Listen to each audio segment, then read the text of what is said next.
Hello, OT friends, and welcome to the Uncommon OT series. I'm Patricia Modis, and I'm your host, a Filipino-American, native New Yorker, current California transplant, bulldog mama, and an uncommon occupational therapist myself for the past 22 years. On this podcast, you'll hear me proudly feature the unique careers of occupational therapy practitioners working in non-traditional and role-emerging practice areas, settings where OT is uncommon.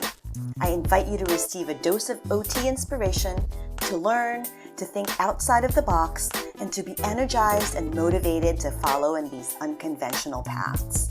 Happy listening! Before we begin this episode, I want to highlight and extend a special thanks to our sponsors, TrueLearn and Picmonic. Picmonic is an excellent learning resource and study aid for occupational therapy and occupational therapy assistant students, whether you're studying for your classes or getting ready for the NBCOT exam. Picmonic is the only visual mnemonic learning tool that has been research proven to increase retention and help students ace their exams through the use of audio-visual learning and intelligence-based repetition algorithms to help with long-term retention while studying. How I wish I had a learning tool like this back when I was in OT school. Try it for yourself and sign up today using the link in the show notes or code TRANSITIONSOT to score a discount of 20% off your Picmonic membership. Happy studying! Hello, OT friends. So today I'm super excited to introduce you to our guest of honor, Cheryl Albright. Cheryl is an uncommon occupational therapist who uses yoga in her practice. Cheryl grew up with an older brother with autism and an aunt with Down syndrome.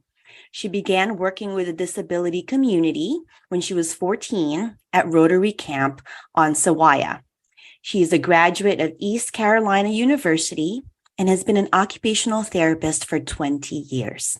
She began using yoga in clinical practice 13 years ago when she discovered yoga for the special child. She is her brother's legal guardian and advocate. And Cheryl currently resides in Bradenton, Florida, and owns a yoga-based private practice, Soul to Soul Yoga. So without further ado, I'd like to present to you Cheryl Albright. Hi, Cheryl. Hello. Welcome. Thanks for having me today. Thank you so much for coming on the podcast to talk about your specialty. It's something that you and I have in common. And I'm so excited to have our listeners have your story in terms of what inspired you to incorporate yoga into your practice and to talk about your thriving private practice today. Yeah, so like you said, I'm the CEO and founder of Soul to Soul Yoga and All Ages Therapy Services located in Sarasota, Florida. It's hard to say that I've been an OT for almost 20 years. That's hard. Hard pill to swallow. But yeah, we're here and started using yoga in clinical practice in 2009. I had taken training called Yoga for the Special Child. I went back to the school that I was working for at the time and just started with like one or two students in a group and then just kept going from there. We noticed immediate changes, like the boys that were in the group weren't going to time out, which they don't use seclusion anymore, but they still were then.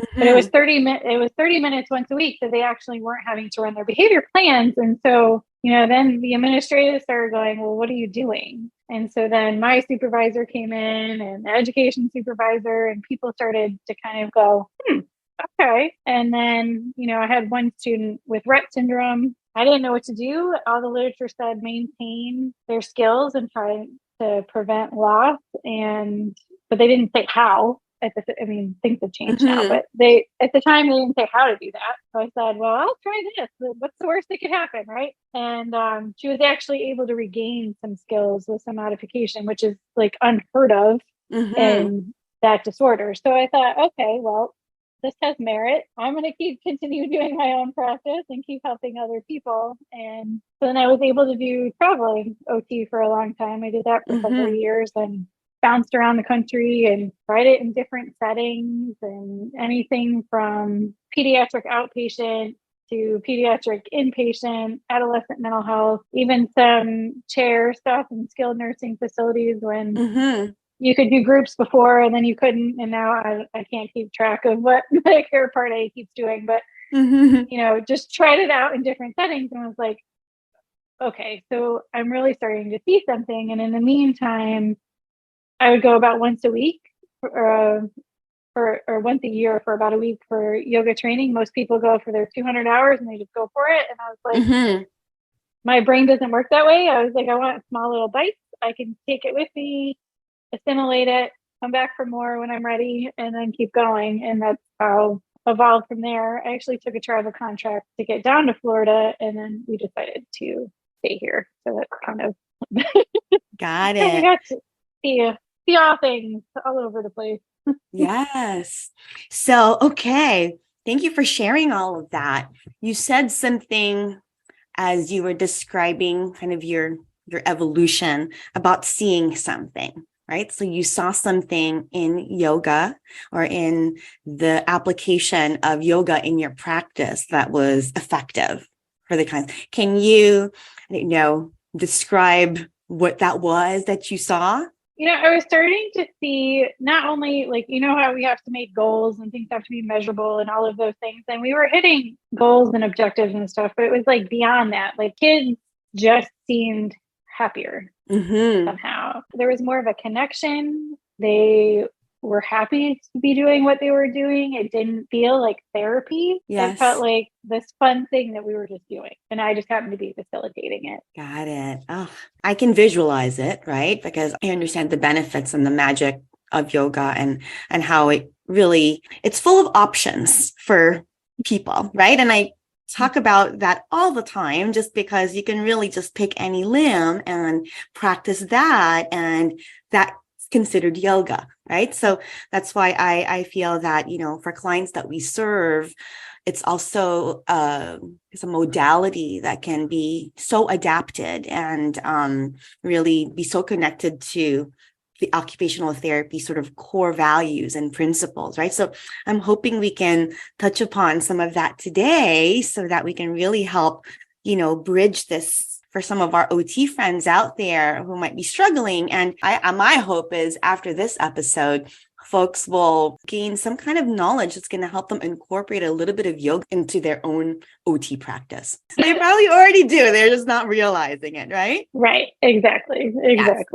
So you talked about what motivated you to be doing this kind of work and seeing, the main effects of it, especially for those that you served.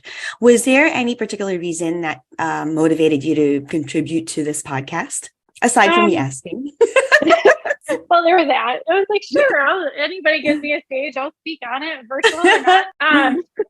Yeah, it's just, I think I've been getting a lot of questions lately about how are you doing? What are you doing? How is this OT? How is this being billed under insurance? How are you doing all of these things? Because I think people think of one misconception of yoga, I think, is that it's a physical practice. And so there are many other components to it. It doesn't just have to be physical. And I think, us as OTs, we love our frameworks, right? We have all of these, frames of reference for our practice and stuff. So why is this not any different? And the best way I can describe it is some use horses and they call it hippotherapy, and some use water and they call it aquatic therapy. This isn't any different. So you take the trainings, you do the work, you feel it with yourself before you can pass it on to somebody else. And so I think, I just want to debunk some myths because I get a mix of that's not OT and, well, how are you doing that? That was probably the biggest motivator. So I had a reference of our conversation saying, okay, listen, spell it all out on this podcast, listen to this. And if you have more questions, then we can have a further conversation. Yeah, great idea. So can you describe to us your OT practice? Can you describe to us whom you serve, some of the needs that you're addressing, and take it away. So an average day kind of looks like in the morning, we're typically off-site. We're either in schools. We do have a contract with adolescent mental health inpatient. So most of the time we're off-site, or for those students who are hospital homebound.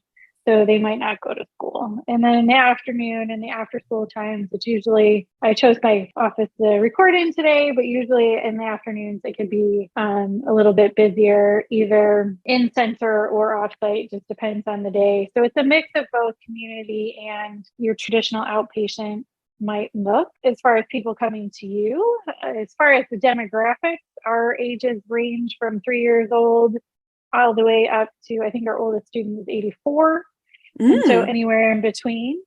We do host a group, therapeutic group class twice a week, chair option. So you don't have to do the practice in the chair. You may choose to do it in a chair for whatever reason. And that usually attracts a number of individuals, maybe a traumatic brain injury, mild cognitive impairment. And I say it's really for any reason you don't want to get up and down off the floor that day. We will give you an option to still do your practice, invite you into the space, but you don't have to do the up, down. And so the way the class is constructed is still very therapeutic too, and it integrates not just the physical postures, although there is some fall prevention-y kind of stuff built into it, but also having the other components as well. Yeah. And I think what I also heard you say there, it's, which is super yoga is, whatever you're ready for that day, right? Or whatever is available to you that day. And if it means closing your eyes in meditation for 10 seconds, that's what it is, right? So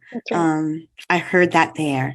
So Cheryl, I know we talked about your brother and he being an inspiration to do this type of work. Were there any other inspirations? I don't know about the yoga piece. I mean, that's kind of how I fell into occupational therapy. And to be quite honest, when I went to East, when I was looking at universities, I was looking for those that had OT, PT, and speech because I didn't know which one I wanted to do. And at the time, ECU still had a bachelor's program for OT. So I just went to the path of least resistance. And at the time, I didn't know there was CODA. I probably would have went to OT if I would have known.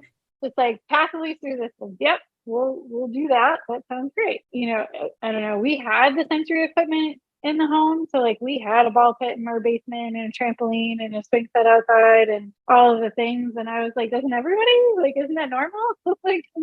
Not, you don't have therapy balls just laying around your house. And so now they call them yoga balls or whatever. But time you had to actually buy them out of a catalog and you had to call or before the internet. I think back then it was Salmon's Preston. I don't know if Salmon's Preston is still around.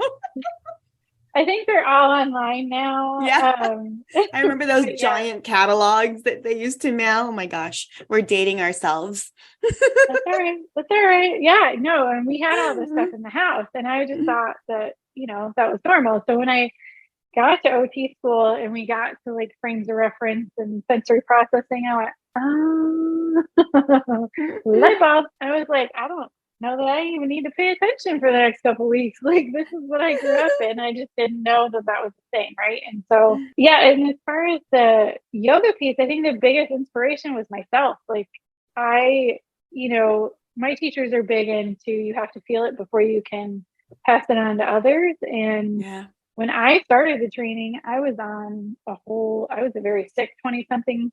I was on a bunch of medications for allergies, asthma, irritable bowel, migraines, you name it, whatever.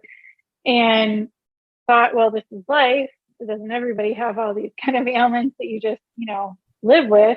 And by the end of that first week, I was off of everything having to do with irritable bowel. And within 6 months, I was off of everything. Wow. And so I was like, okay, what is happening? And I was always the but why kid. I always wanted to know why my brother is the way he is, what's going on in his brain, what makes that tick. And then I was like, no, why is this working? I wanted to know why. I mean, my teacher picked on me. He's like, get out of your analytical mind. I was like, but why? Why? I want to know.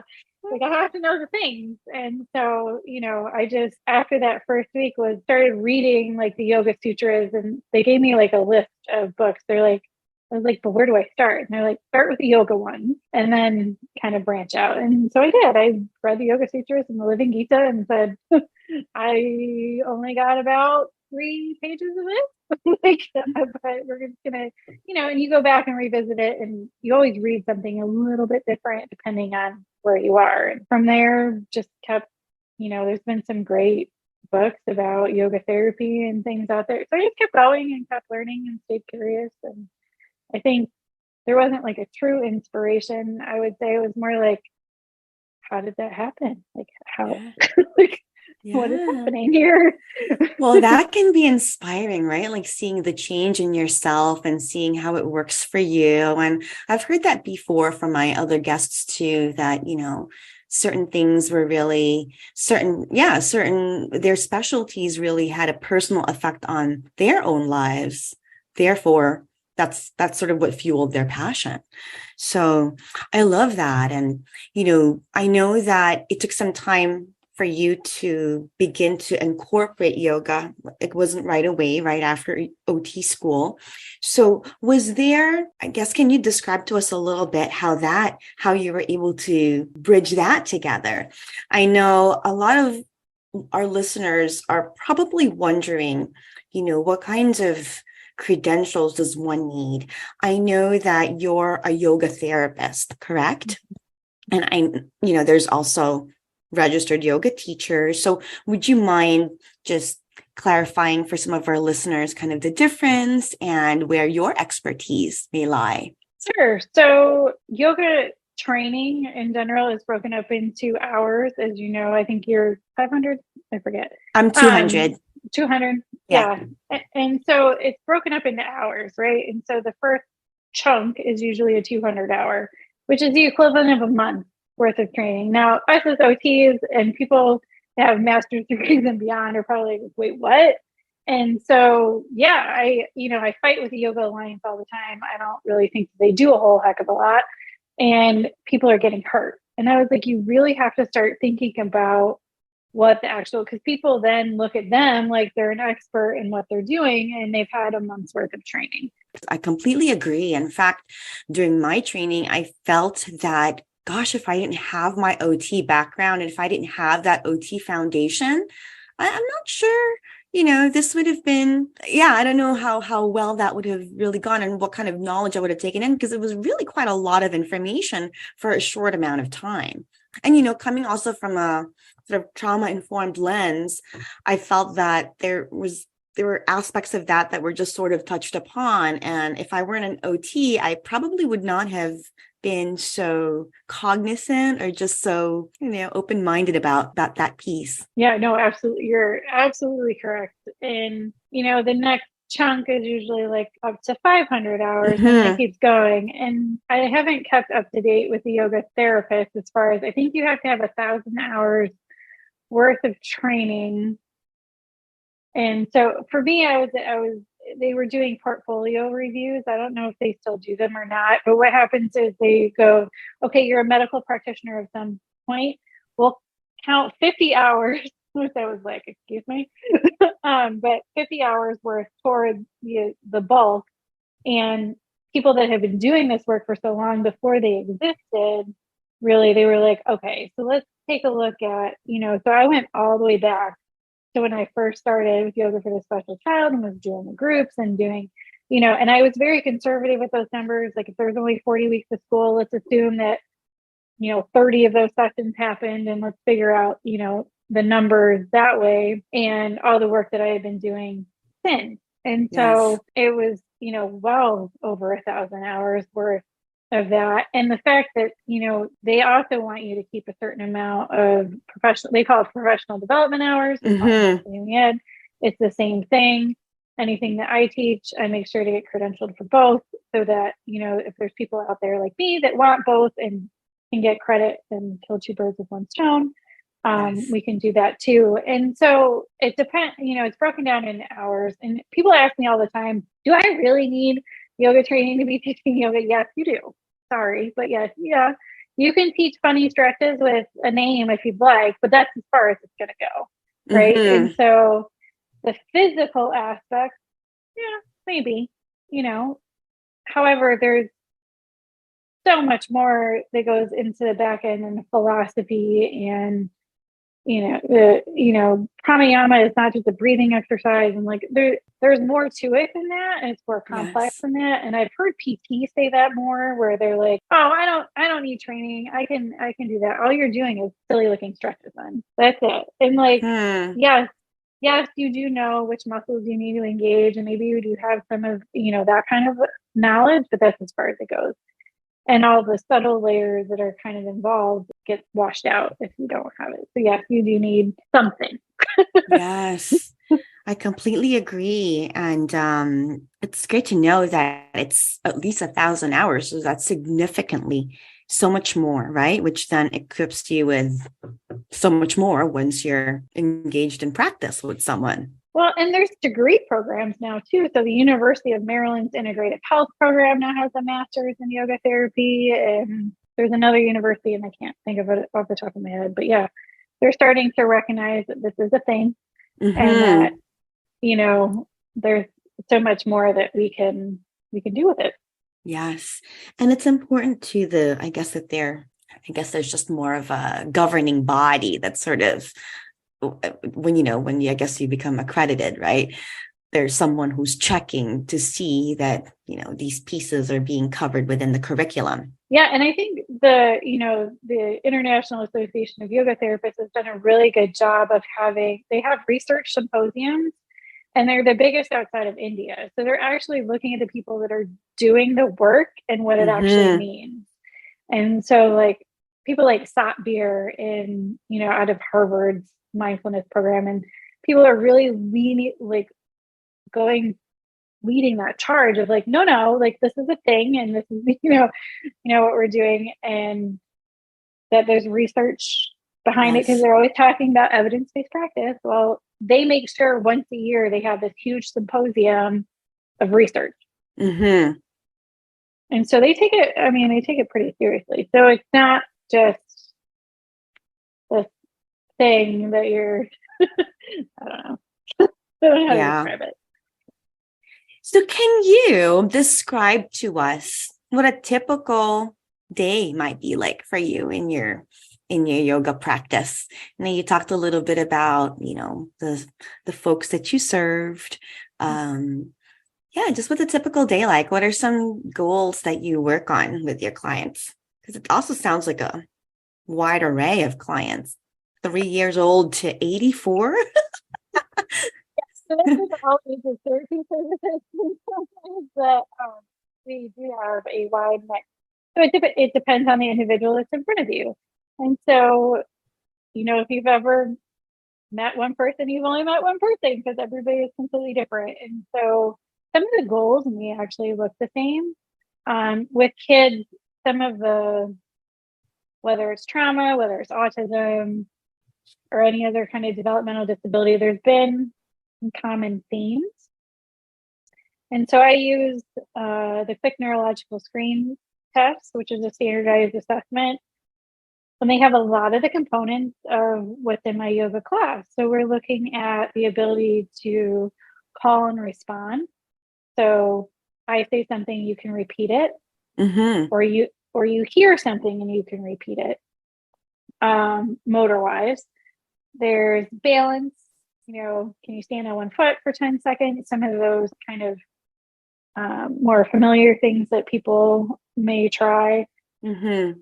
Holding positions, checking for strength. But there's also like eye gaze, like, can you track something left to right in a Mm-hmm. smooth pursuit? And you need that for reading, writing, Yeah. um, and Thought. so it's interesting, because even if I were to do a traditional, like, let's say we're talking peds, and I were to do the bot, some of these kids would never qualify for services. They'd be like, no, they're Mm-hmm. like they're average, and they might look at a sensory processing measure.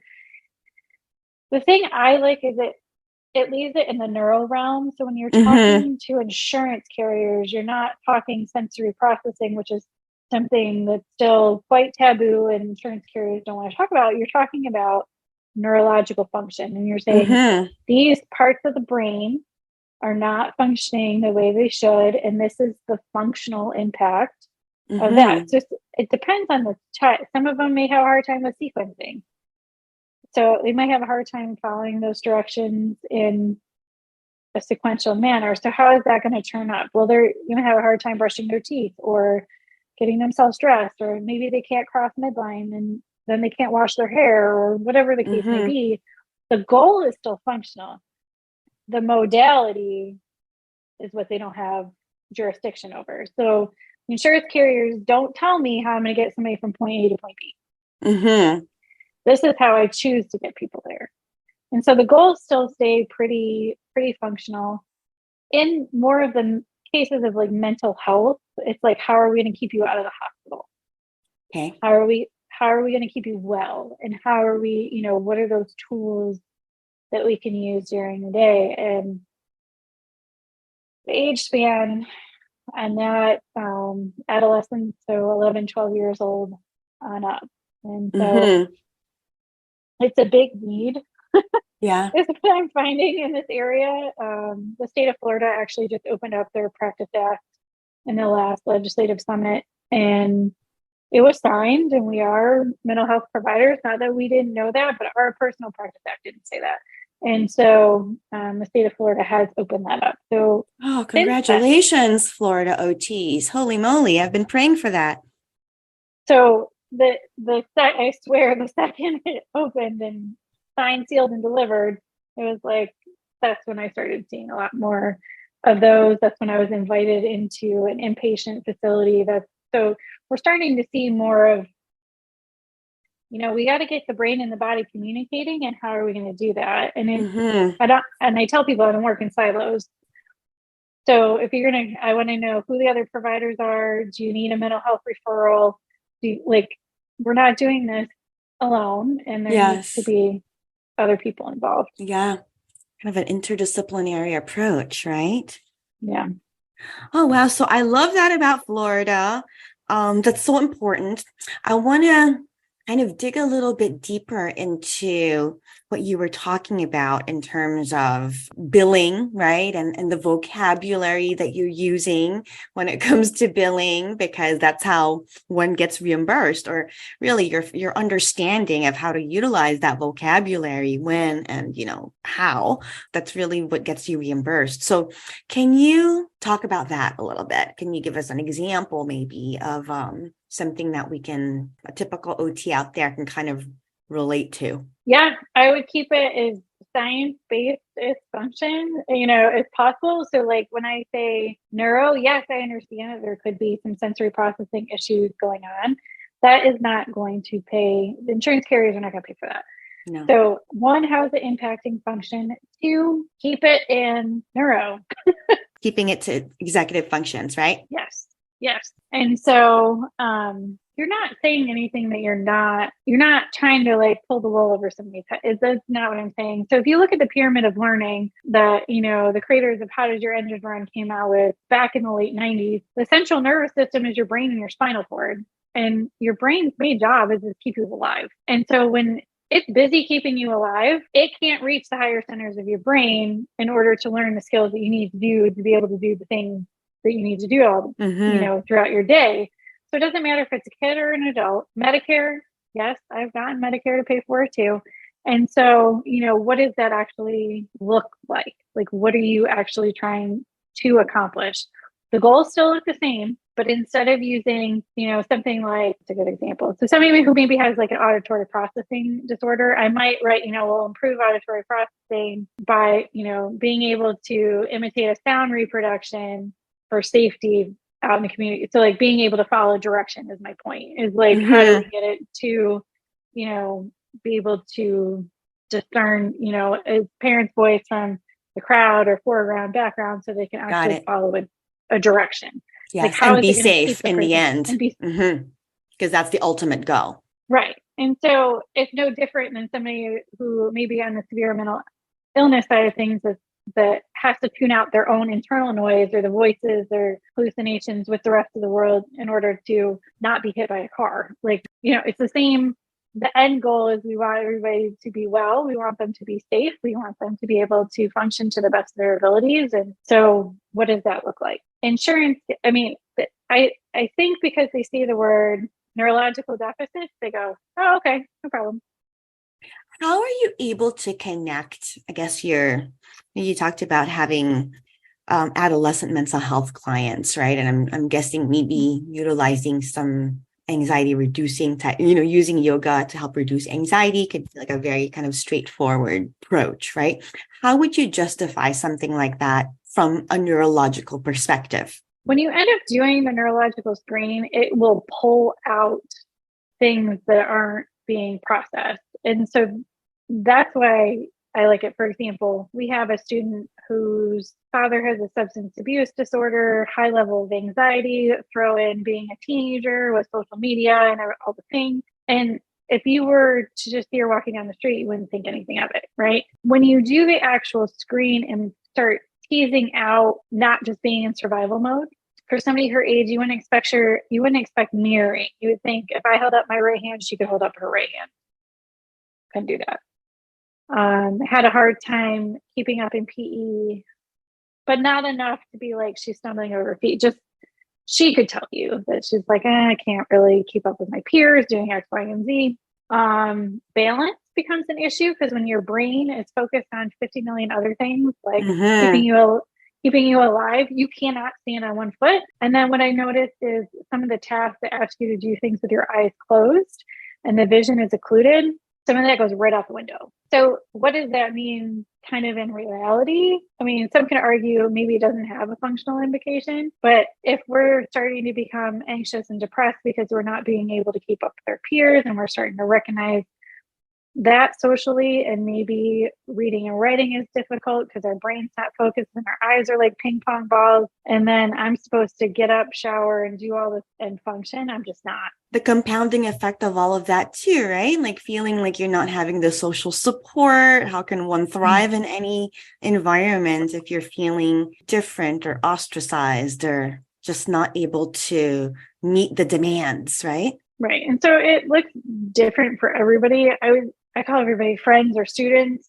The students that come to me that have more of a that need more of the trauma-based intervention, there's been some common themes. And the thing with the vision included seems to be like right there at the top. So because vision is such a part of that fight or flight, like your eyes dilate and let in the light and you're hyper vigilant. When you take that away, they have no idea where their body is in space. Yeah. Having the, ability to recognize that is so important in any healthcare position, right? Well, it's funny because I was invited to do a talk about how I use soft neurological signs to guide therapy for the American Congress of Rehabilitative Medicine. And the talk was not very well received, to be quite honest. And I was like, but why? Like, I understand this is rehabilitative medicine. However, somebody's trauma history when they get their knee replacement is not going to be in their file. So that medical procedure could trigger up something. Yes. Or they were in an accident and had to have maybe it was a traumatic event that happened that landed them in the hospital, and to not take the mental health piece away and just be physical rehab. Like your brain and body have to communicate together.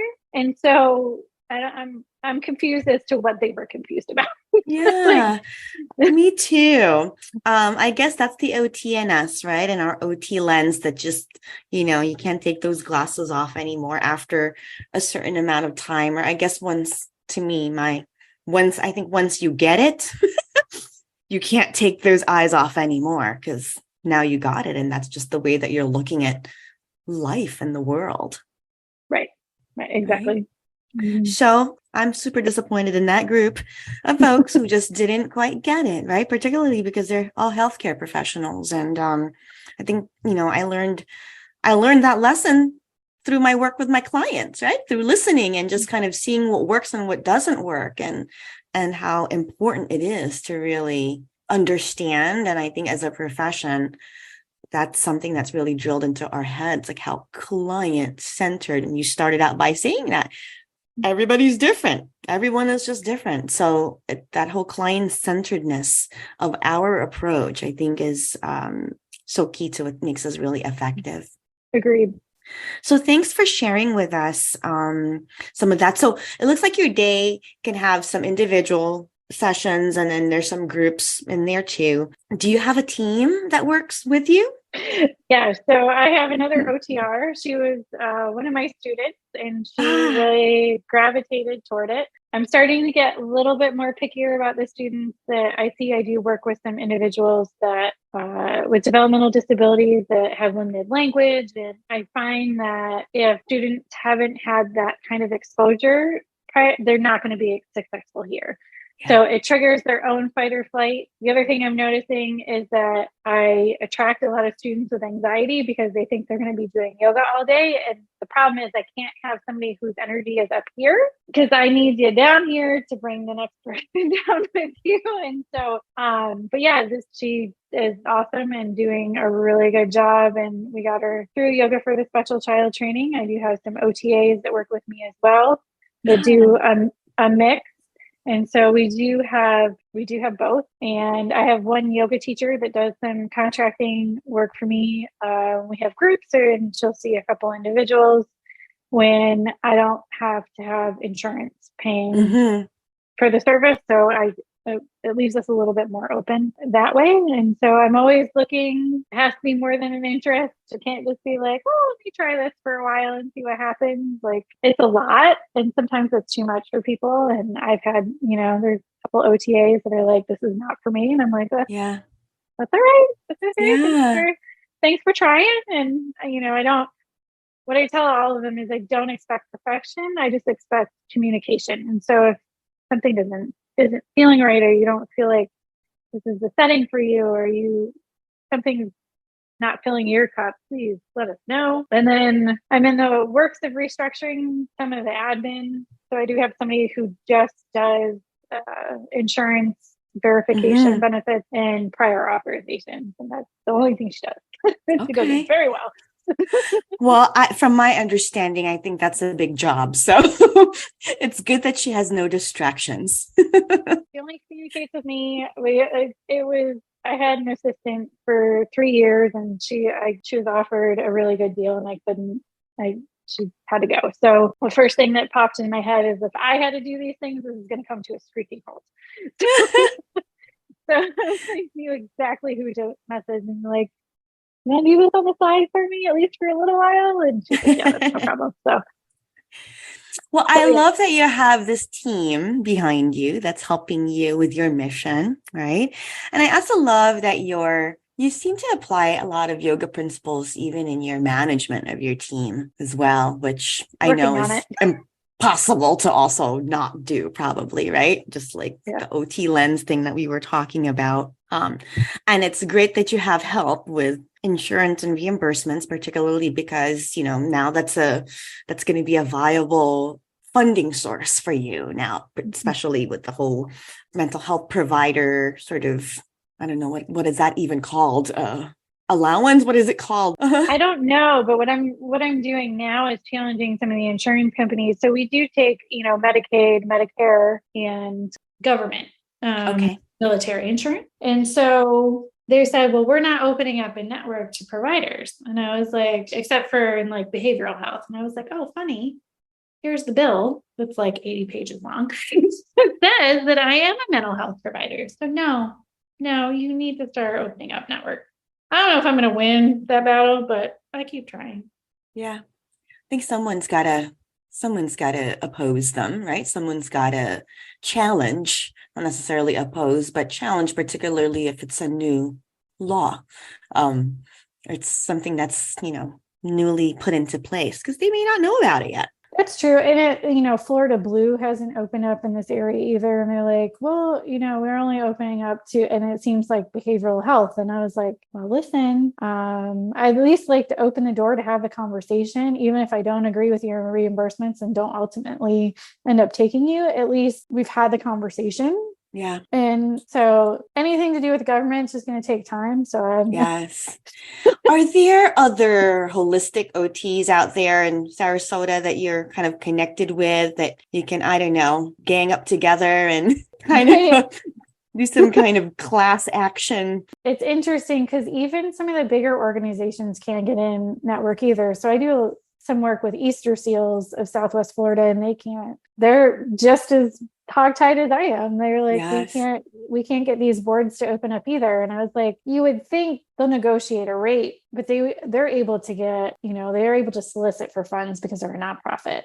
So they could Yes. bridge that gap, even if the reimbursement is low, and yet they still can't get it. So it doesn't matter how big you are. I mean, they've got a lobbyist on staff and they still can't. And they Yes. still can't. So it's just like, well, I don't know. Maybe maybe I'll send the bill to him and be like, here's some ammo. Like, I don't I know ask what. them for their templates, find out what they're doing, right? But you're absolutely Yeah. right. These are established nonprofits, and if they're challenged by the challenge, I totally get kind of feel like a little fish, right?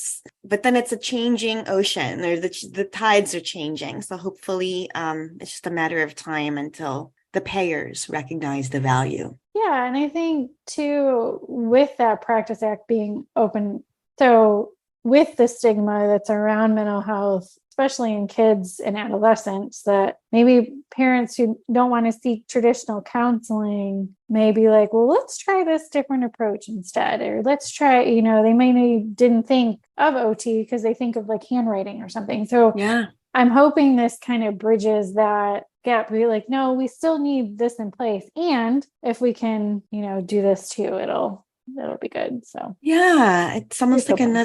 another option, right? Because not everything works for everyone, right? Or whatever traditional ways of offering OT services may not work for everyone. And it may take OT services that employs yoga principles, that the approach that works for that person or child or Yeah. adult. And, equipping the parents with it too. So when I do create wellness plans and things for them to follow at home, we give everybody the same language. So even, my black and white thinkers like the Likert scale, they like the 0 to 10 or whatever.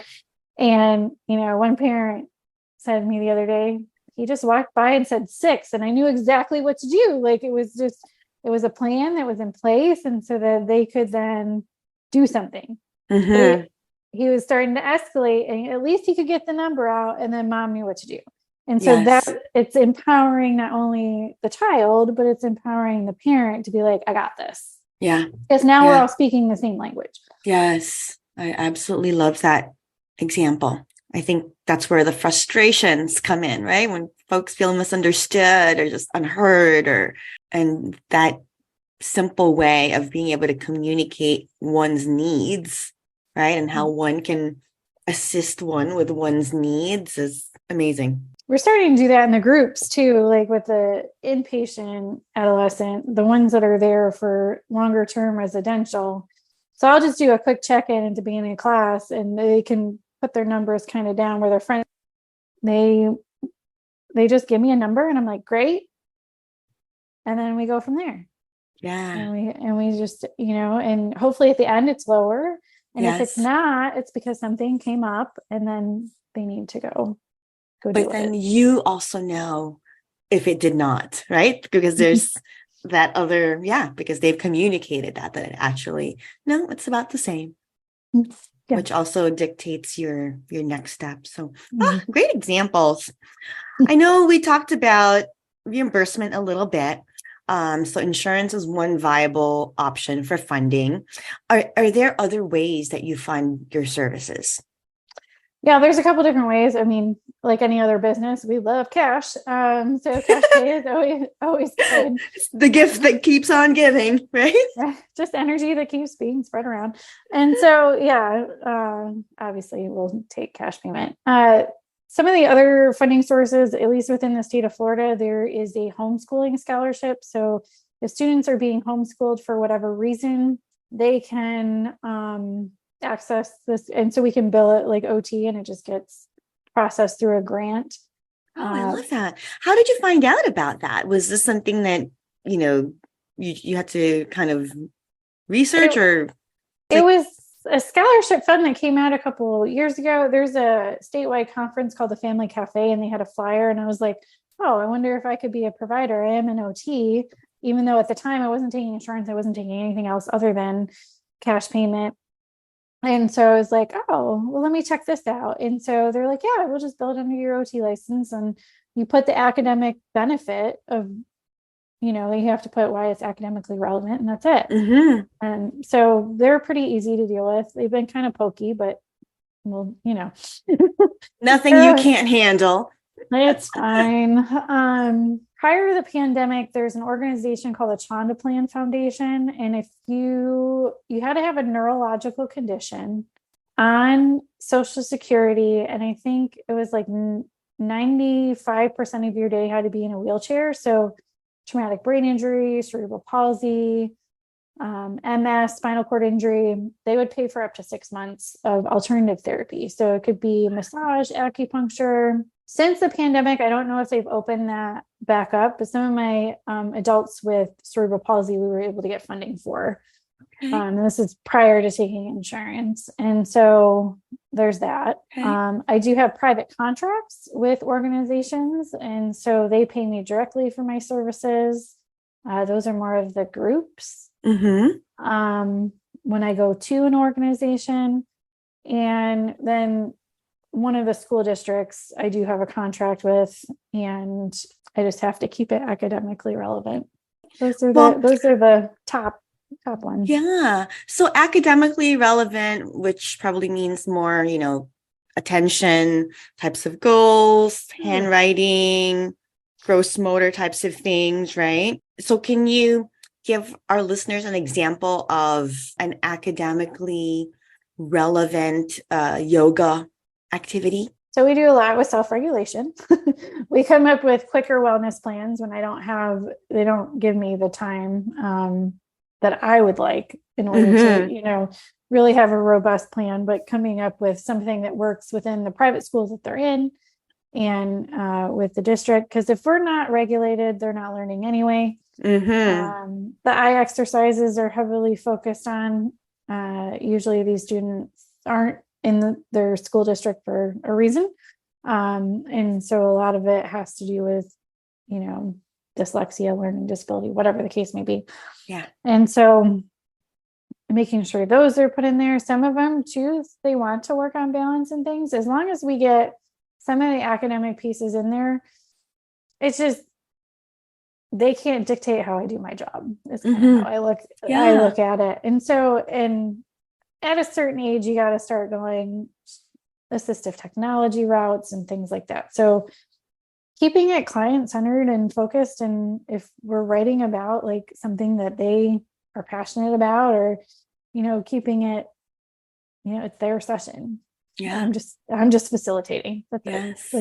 It's for them. So, I have a wide mix of, I don't like the functioning terms, but individuals who can sit and attend, but maybe have some challenges learning, all the way up to young adults who maybe don't have any verbal communication at all. So obviously those two sessions are going to look very different. Yes.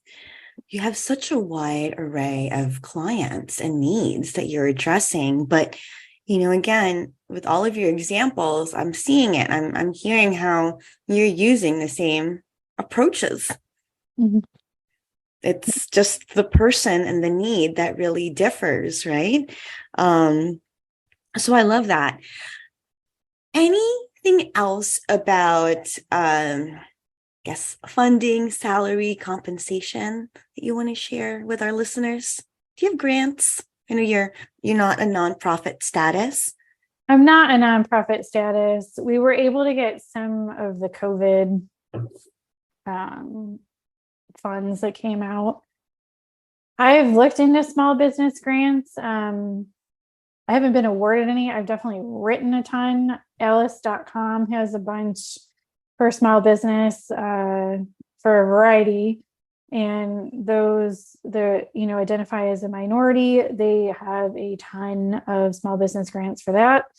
They had some wellness grants that came out. I haven't heard anything about that. They've been doing a lot with disability inclusion and access.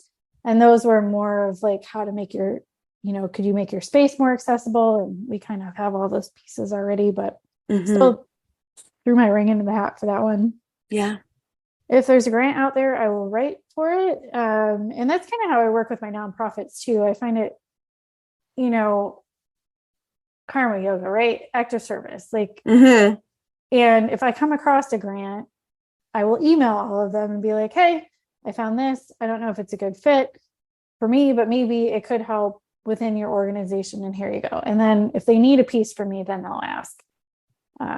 Lululemon awarded one of the nonprofits that we work with like a $12,000 grant, and we were able to provide services for well over a year. So it's just a matter of like, if you see something and say something and see what happens. And if you're going to work with nonprofits, it's not just you providing a service, but what else could you provide for them too? Like, yes, they're paying you, but if they have a fundraiser, show up. Yeah. Yeah. Just be a part, even if if you can sponsor it, even better. Like, just be present, and it's a two-way street. Such great advice. I often talk about how, as having worked for several nonprofits, I often looked at the clients not just being the folks who actually receive the services there, but sometimes looked at staff within that agency as also a group of folks that I can serve, right? And we've addressed needs like time management, ergonomic needs, just stress management, right? Because these are typically overworked folks, right? Who really need support. So I felt like our other OT expertise also assisted, the system at large by helping uplift their staff. And that itself has trickle down effects. So when you talk about, yoga and the giving, and I think we also have the lens for that. And really, we have such a variety of ways of offering what we have to offer. Right. Exactly. Mm-hmm. Yeah. So such great advice. Any other advice for anyone who, wants to follow along your path? I get so many calls and messages all the time about, OT students or practicing OTs who want to incorporate yoga or some kind of wellness alternative or some kind of more, some extra added holistic piece to their practice. It's like what I said in the training that you attended. It was like, stay curious. Like, maybe the yoga postures or asana isn't your thing, but meditation is. Explore more of it. I mean, it's totally needed. It's the only thing that changes your gray matter. So like, hone in on it, perfect your craft, keep practicing. It's not like you take one training and go, yep, I'm good. And this is what I'm going to do now. OT doesn't even work that way, right? We have to have so many continuing ed credits. And so just keep whatever that path is leading you to, stay curious and keep exploring and keep doing the things, and you'll figure it out. Yeah. And I would say, if you're try it out on somebody else's dime. I did that for years, where I was doing, in a school and doing traveling therapy. It doesn't mean you have to like go out and start your own business right now because you took a 50-hour training and now you think this is what you want. Just relax. It doesn't have to be like, it's what we do in yoga, but like, calm down. Like, it's just figure it out, hone in on it. I mean, heaven forbid you get out there and then you realize, well, maybe I want to shift over here. So like, just, that happens. Like, I hear students all the time, well, I'm really interested in this and this. And I was like, girl, you need to change your mind like 5 times before you even leave this fieldwork site. So like, just calm down. And also, you don't have to have it all figured out right away, right? Because it'll evolve, and we evolve as OTs, like you mentioned earlier too. How do you describe OT and yoga together? I'm sure you get asked that question all the time. I do. And I had a hard time, for a while. It was like, in the business world, it's like, what problem do you solve? And it's like, well, I help people move and breathe better. Which then helps them do everything else better, right? Right. And so it was kind of like, well, that's a little too vague. So, I was talking to the CEO of Easter Seals the other day, and I was like, bottom line, I'm just trying to calm the nervous system down enough so that people can function. That's it. Yeah. I mean, that's really watered down. But I think for somebody who doesn't have a background in therapy or whatever it is that I'm doing, like, that made more sense. We just we need kids calm enough to learn. We need adults calm enough to function and do their occupations. And so I think that's maybe the easiest way to say it. I mean, I know it sounds really watered down, but like trying to figure out what is it going to be for them. And yoga is not just about your yoga mat and your leggings. It's how you're going to be out in the world. And so how can we, incorporate some of that?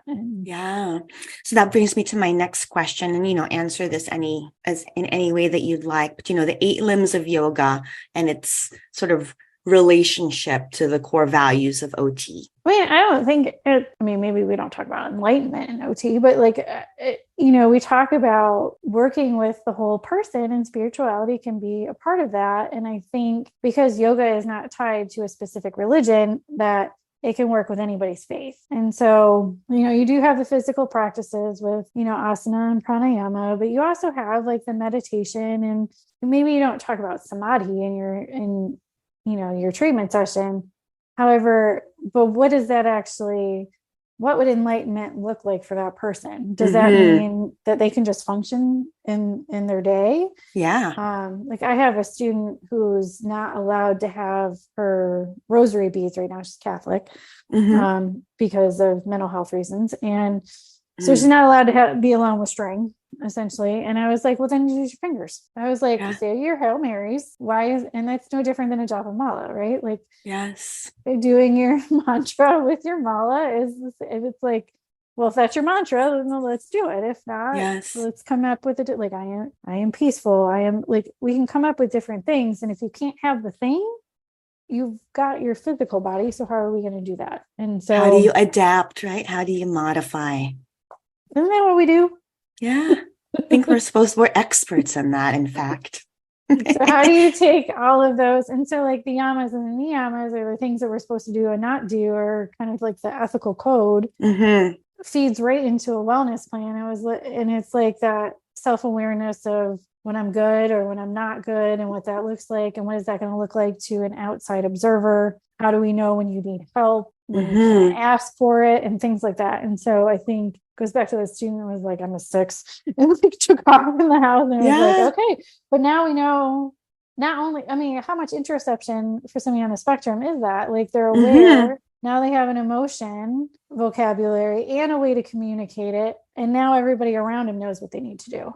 Yeah, and that equips them with the potential to provide a good, appropriate response, right? Like all of those socially appropriate response to what's going on. And it's interesting because, depending on where you are in the world, that could look different. However, the inner workings, like how are we going to keep the nervous system calm? What's an socially appropriate response for wherever you are in the world? And then it's just kind of like this nice little framework of how we could be. Bottom line, we're trying to be good people. Yeah. Like at the core of it. And good to each other. Yes. Yeah. If we're good to ourselves, then we can help others. And when we serve others, then we can, and that gets more into harm and all that stuff. But, it's starting with something small. So even somebody who works in a group home, I'm like, can they volunteer? Like the whole house, just go out and do, because then they feel like they're productive too. Yes. And so pick a limb, focus in on it, and see where it goes from there. Yeah. And, I always mention this to other occupational therapy practitioners too, that you may not know it, but you're probably already applying some yoga principles into your practice just because of our training and our foundations, our core values as a profession. Right. It's just, it gives, like, mindfulness became a big buzzword, I would say, in the past couple of years, as far as like, it's just the ability to stay present. That's it. If you can't stay present, then you're not learning in school. If you can't stay present, you're not there for your children. If you can't stay present, it makes it really hard to do your ADLs and stay safe. So the thing because that's how I can work with, like, it's the lens, right? It doesn't matter the age or the diagnosis. I don't work with labels. The insurance company makes me slap one on there, but that's it. I don't have to, I'm not working with labels. It's just whatever's presented. Yeah, but it's also important to understand that if that's what's required of you, right, to kind of produce this label, because that's how they're able to see the connection, right? That it's important to take those steps, because I think a lot of OTPs also kind of feel that that's too effortful, or it's just not, it's an extra step, right? But I think in order to set precedent and in order for this to be the norm, we need to be okay with doing that and repeating ourselves if we have to, right? It's kind of like working with a client. Repetition is key. Sometimes all these things, right? You need to do it over and over, or say it over and over, or whatever. Everyone's different again. Right. Exactly. Oh, such great advice.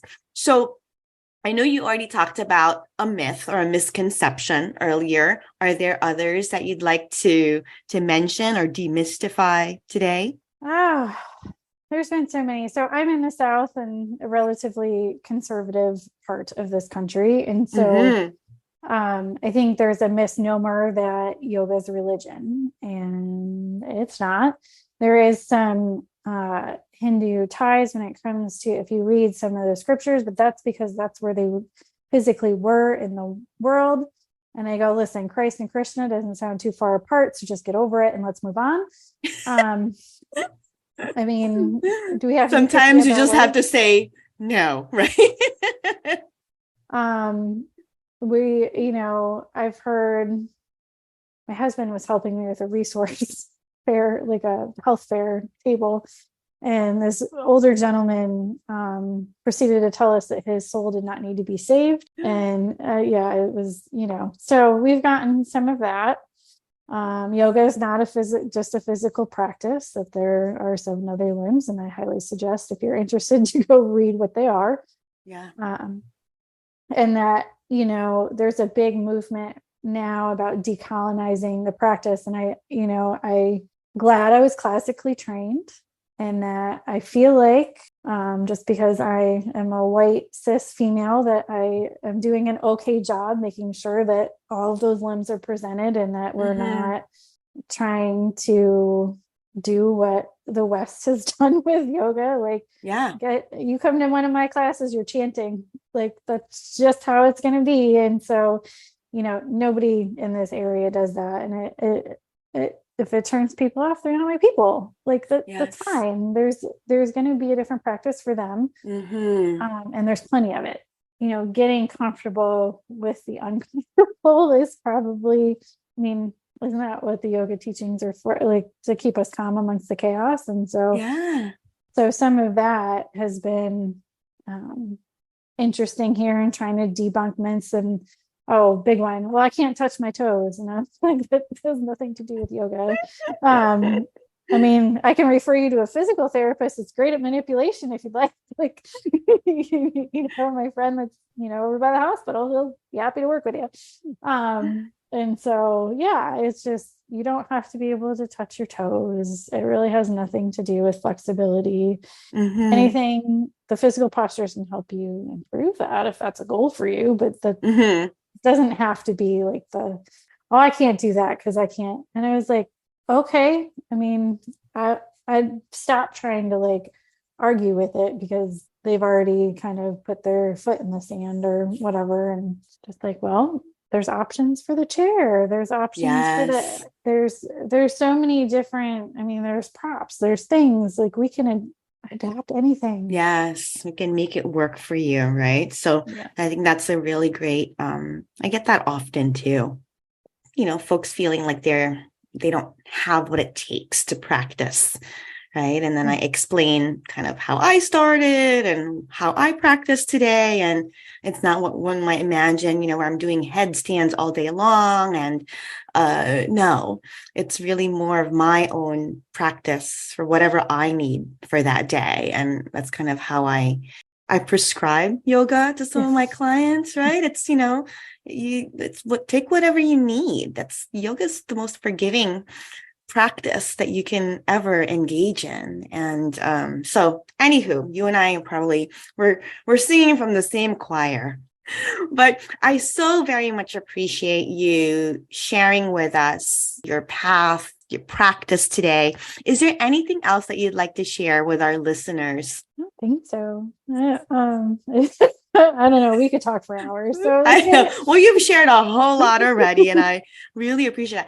How about if anyone were interested in reaching out or following you, asking a question, is it okay if they reached out, and how do they find you? Absolutely. The easiest way to get a hold of me is through the website, which is www.soul2soul yoga, SRQ, which is like the airport thing. So, we're in Sarasota.com. You can send a message from the website. We're Soul to Soul Yoga SRQ, both on Facebook and Instagram.